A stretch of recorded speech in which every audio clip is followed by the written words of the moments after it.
Hello everyone! Welcome back to another edition of our ASO news recap, this time with the latest from Apple as WWDC 2023 is nearing its end.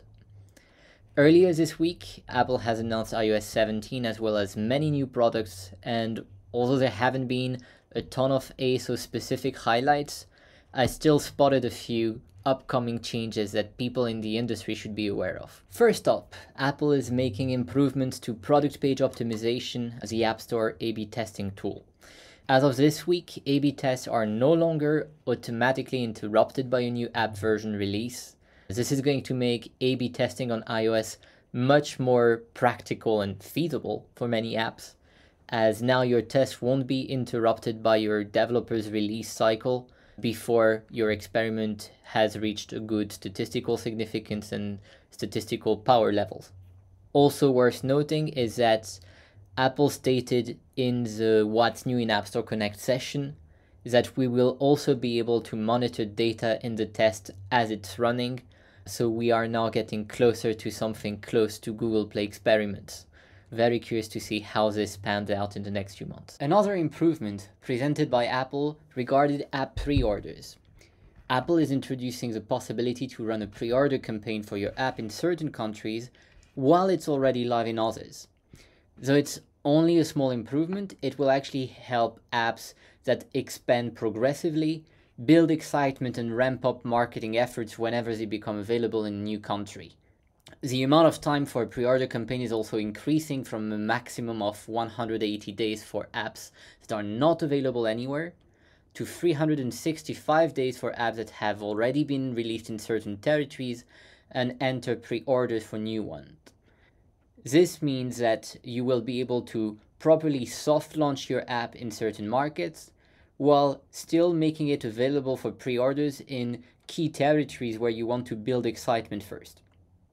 Last but not least, pre-order campaigns now support custom product pages and product page optimization, which means you'll also be able to optimize the conversion rate lifecycle. The third ASO change I noted is one that I think will have gotten less attention, but actually has significant potential.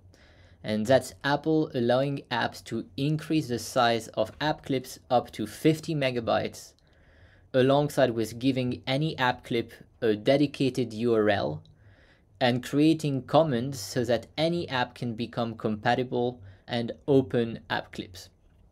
This appears to be done especially with mobile game developers in mind, since one possible use would be for them to create 3-minute gameplay experiences of their apps and then start cross-promoting new game releases in such way. Now, one important topic that Apple did not cover at this year's WWDC is the sideloading of apps.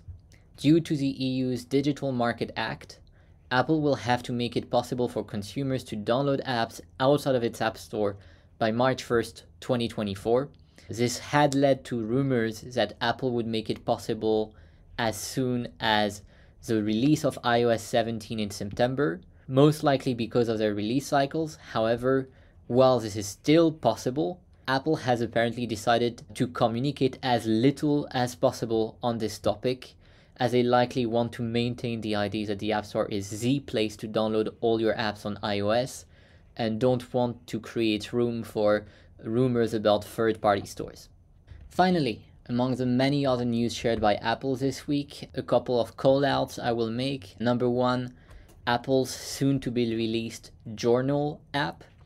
Number two, the many APIs and kits mentioned that may offer product improvement opportunities for different categories of apps, which also means increasing their chances to get featured by Apple's editorial team. Third, specifically the new API to help present in-app purchases inside your app and create store-like experiments. And finally, the new Vision AR headset, which will be the fourth platform for distributing apps around the world via App Store Connect. That's it for the recap. Thanks for watching and see you in the next one.